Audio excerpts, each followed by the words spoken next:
আসসালামু আলাইকুম রহমতুল্লাহি বরকাতুহু। বন্ধুরা কেমন আছেন? আশা করি সবাই ভালো আছেন, সুস্থ আছেন, নিরাপদে আছেন, যে যেখানে যে অবস্থায় আছেন। আমি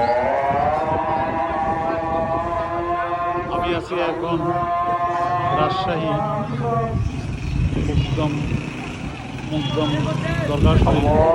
এটা হচ্ছে পদ্মা নদী। জোহরের আযান হচ্ছে এখন এখানে।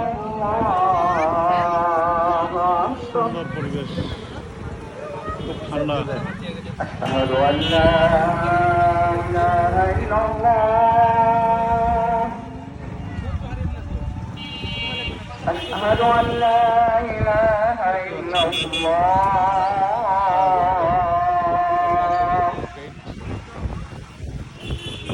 أشهد أن পদ্মা নদী। أشهد أن محمدا ভালো থাকবেন সবাই। আমি আছি এখন রাজশাহীতে। সবাইকে জানিয়ে এখনকার মতো বিদায় নিচ্ছি। আল্লাহ হাফিজ।